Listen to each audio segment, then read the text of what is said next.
Kuali Teotlaktzintli. Nikneki nitlahtowa ikan nanmejuantin itech totlahtol náhuatl.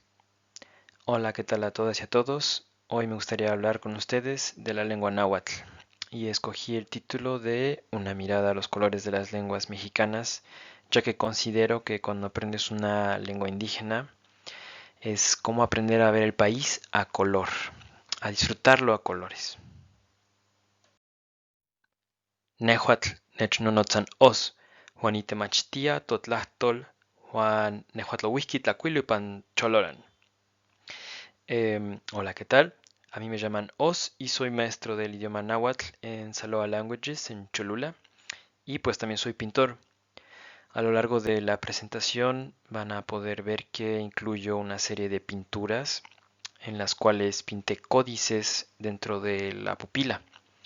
Ahora, esto nos lleva a la pregunta, ¿qué es un códice? Bien, antes de la colonización de América, la escritura mesoamericana no dividía al dibujo de las letras de la escritura. Por lo tanto, se escribía pintando.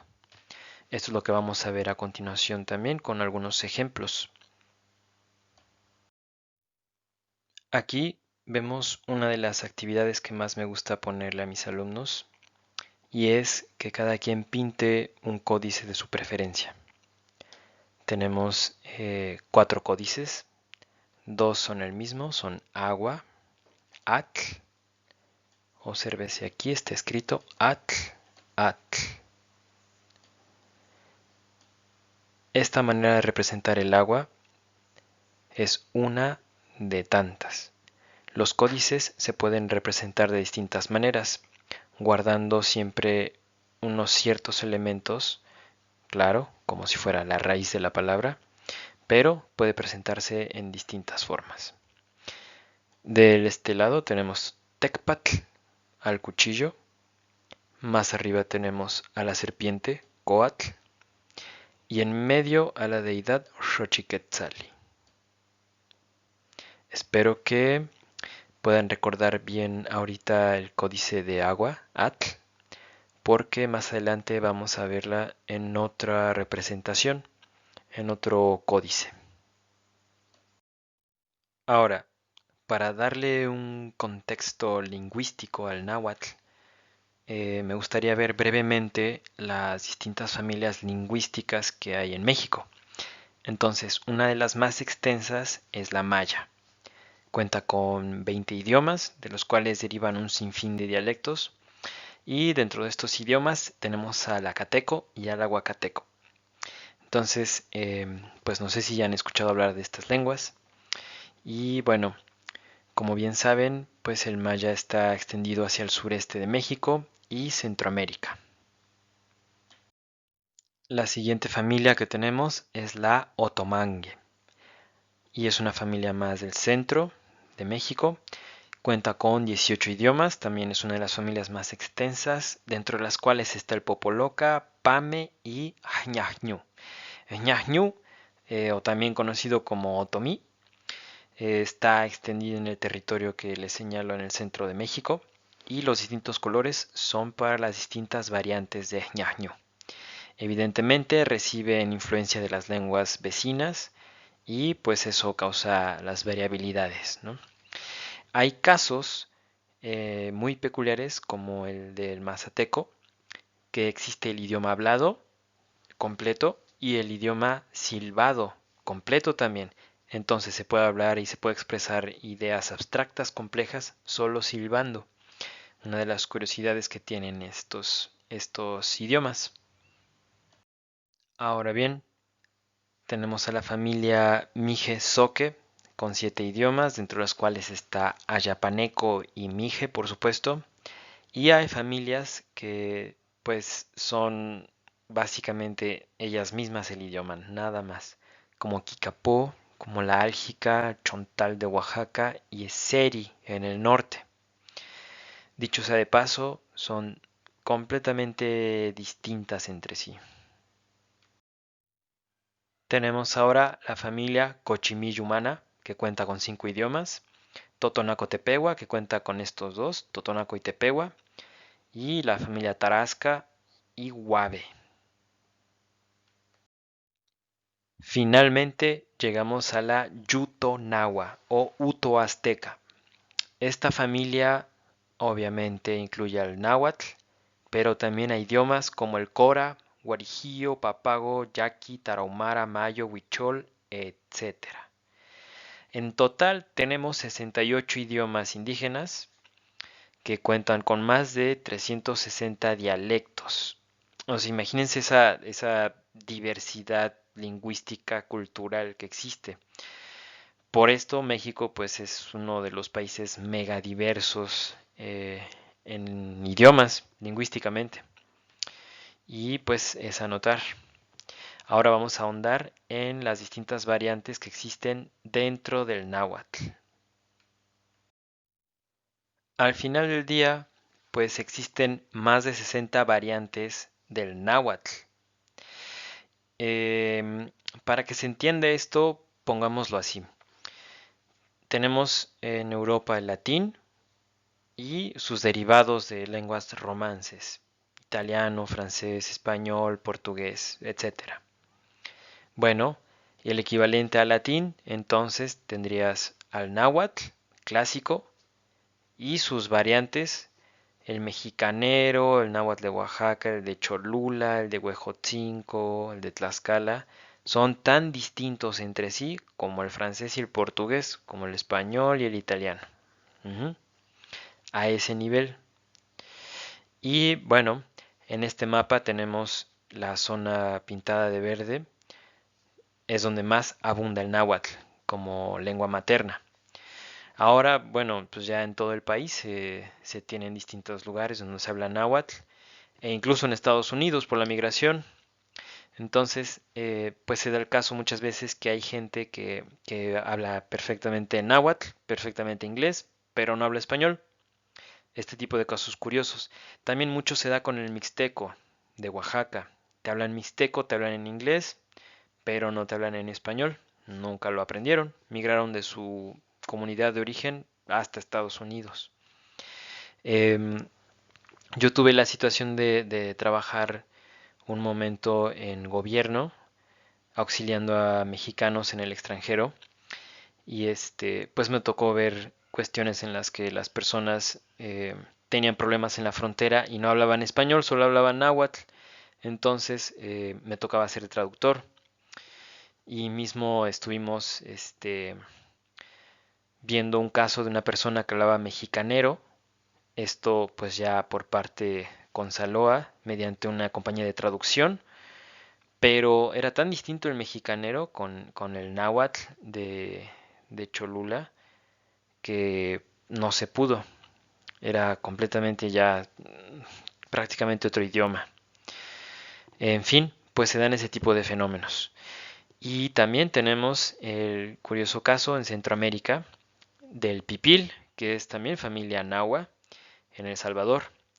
En este pequeño mapa, la zona morada es donde más se habla. Y pues bueno, se piensa que el protonahua existe desde hace más de 3000 años.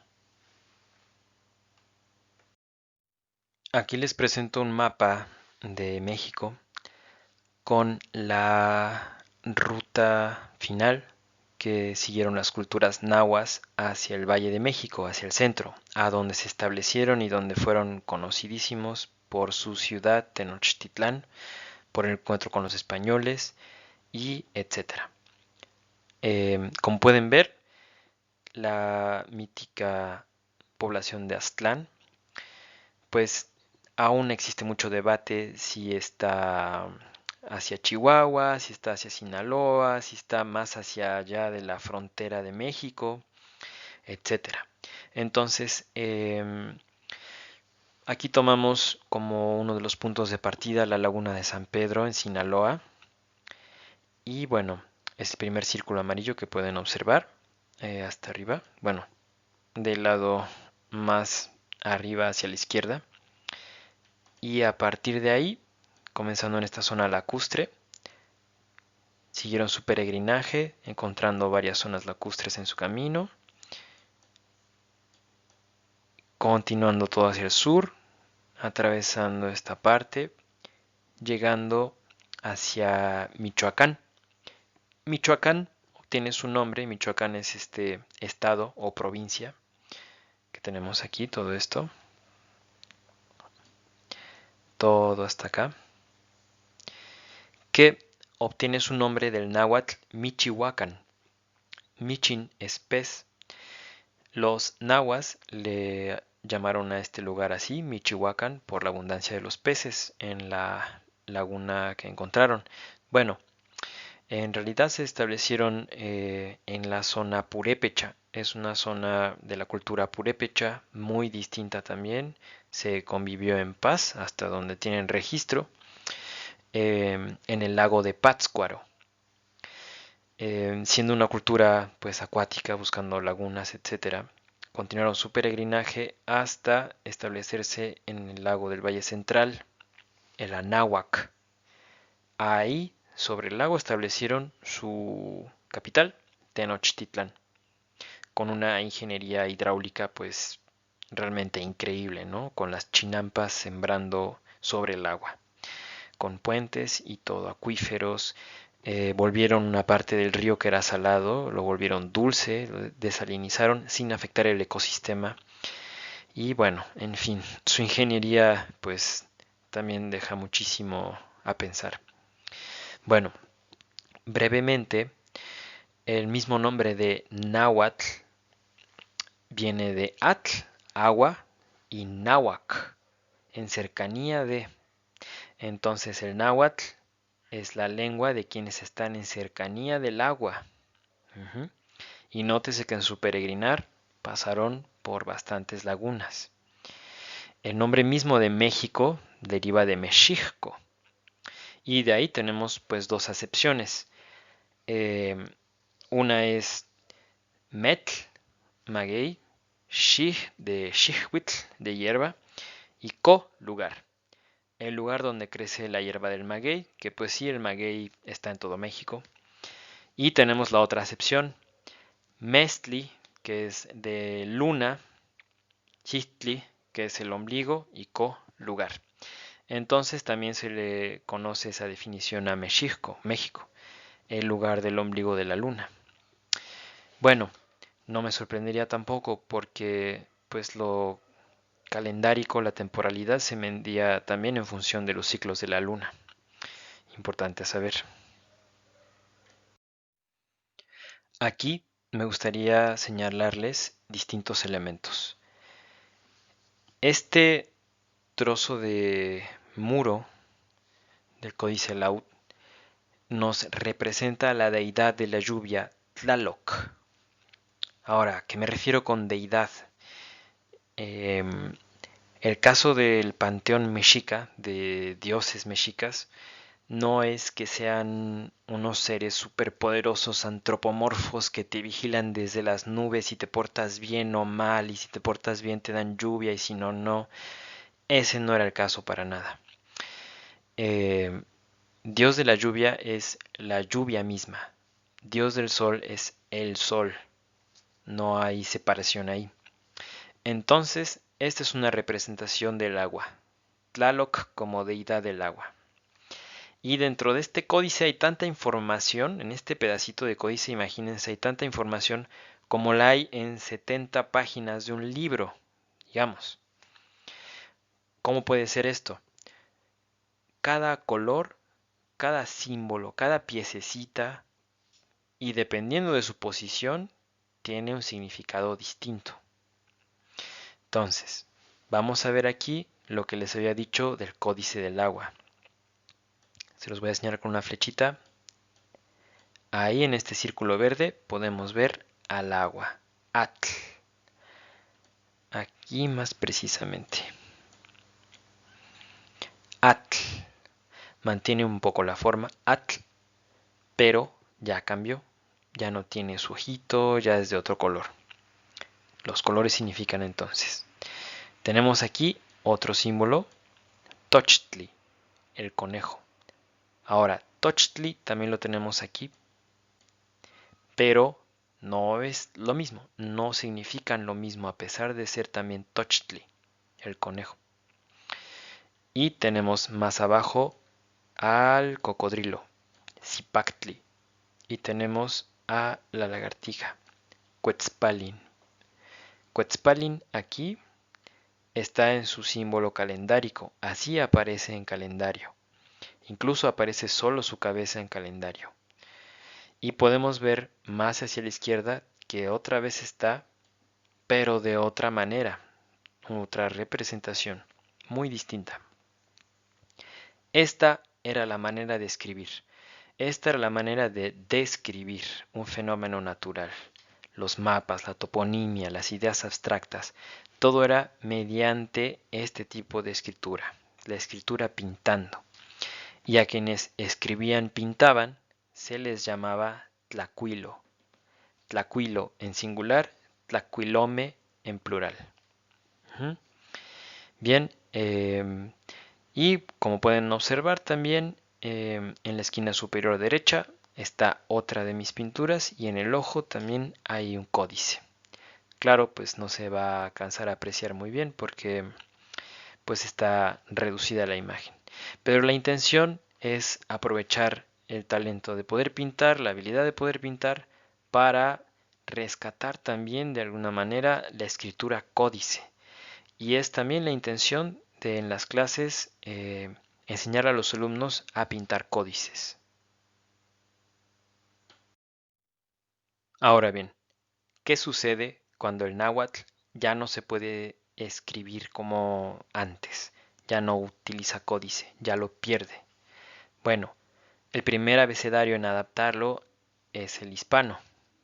Entonces, utiliza las letras del abecedario hispano, las que más utiliza, y algunas reglas gramaticales del español. Tomemos aquí el ejemplo de esta pregunta. Keski. Keski significa cuántos o cuánto. Aquí la Q y la U con la E cumplen la función como en el español. Se lee que, keski. Aquí ya no. En esta palabra obedece más bien a la fonética náhuatl. Te dice shihwitl. Esta pequeña rayita abajo de la H es el saltillo y hace que la H suene j. Shihwitl-tikpia. ¿Cuántos años tienes? Keski shihwitl-tikpia. Tenemos la toponimia también en náhuatl. En México, volcanes, poblaciones, ríos, valles, muchos tienen su señalética en náhuatl escrita de esta manera. Entonces tenemos Popocatépetl, Atlixco, Atoyac. Todos estos cercanos aquí a Cholula. El Popocatépetl es el volcán activo más cercano aquí a Cholula. Se puede ver perfectamente y de repente pues hace algunas explosiones. Bien, nombres de personas. Quetzali, Cuauhtémoc, Xochitl. Quetzali, su doble L obedece a la fonética náhuatl, no a la gramática española. Tiene doble L para ciertas cuestiones que se modifican al momento de hablar. Y pues con este abecedario el náhuatl pudo seguir enseñándose en cierta manera, tuvo que adaptarse y de hecho las primeras traducciones no se hacían de castellano a náhuatl, sino de latín, por la enseñanza religiosa que se traía. ¿Qué pasa entonces cuando el náhuatl empieza a perder sus atributos? Los empieza a perder en distintas comunidades porque se hispanizan las comunidades. Entonces al hispanohablante le cuesta mucho decir el chasquido t. Entonces lo sustituye por t. En vez de decir tlazojcamati, te dirá tascamate o tascamati. Y también la escritura se modifica dado a que mucha investigación, muchos aportes muy valiosos sobre el conocimiento de nuestras culturas prehispánicas viene de extranjeros que vienen de Alemania o de Inglaterra o de Francia, quienes escriben con K, con W, con la C cedilla. Entonces, aquí tenemos los ejemplos de las escrituras significan lo mismo, pero ya se escribe de otra manera. Quesquixigüit tipia, ya con W, con K, con J. Popocatépetl, Atisco, Atoyac. También en los nombres, Quetzali, Quetzali. Cuauhtémoc, Cuauhtémoc con W, con K. Y Xochitl por Suchit. Bueno, de las 68 lenguas indígenas de México, pues las 68 tienen cierto riesgo de extinción con muchas variables. Afortunadamente el náhuatl y el maya, siendo los más hablados en México, después del español, claro, no corren tanto peligro. Pero hay lenguas en las que quedan 2 hablantes o 3 hablantes o quizás 6 hablantes, pero todos mayores de 80 años. Entonces, para tratar de contrarrestar esta situación en la medida de lo posible, considero que a nivel país debería de incluirse la enseñanza de las lenguas indígenas desde la primaria a los niños, romper estigmas, romper paradigmas. Dependiendo de la región de donde eres, si eres del norte, en las escuelas debería de enseñarse Seri. Si eres más del centro, Popoloca o Náhuatl. Si eres más hacia el sur, Maya o Tzotzil, y así sucesivamente. Considero que hay que darles visibilidad culturalmente, mediáticamente, que haya más radio en lenguas indígenas, que los procesos federales, la justicia, la salud, que se pueda accesar desde las lenguas indígenas y enseñar a enseñar los idiomas autóctonos.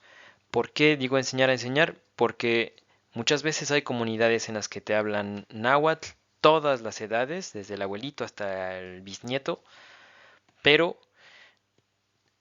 nunca escriben en náhuatl. Toda la comunidad utiliza las letras para escribir solo en español y la escuela solo es en español. Entonces, se tiene que romper ese paradigma y enseñar a la gente a que puede escribir en su propio idioma. Las letras sirven también para escribir mazateco, para escribir maya, no solo para escribir español. Y bueno, quería yo agradecerles mucho por su atención y decirles Tlazojkamati, que se traduce como gracias. Y bueno, en náhuatl significa que el saber está en el amar, en el hecho de amar. Tlazochtla es amar, Katki, Ka, cero estar, y Mati es saber. Entonces, esta frase se dice a alguien, pues diciendo que el conocimiento se encuentra en el hecho de amar. Entonces, si tú amas tu profesión, vas a obtener mucho conocimiento. Si tomas a alguien, vas a conocer muy bien a esta persona. Si tomas el mar, vas a conocer muchísimas cosas del mar. Entonces, vuelve a Tlazocamati, o a Niknekiti Moitan y Panocetonali. Muchas gracias a ustedes y me encantaría verles de nuevo pues en algún otro momento. Hasta la próxima.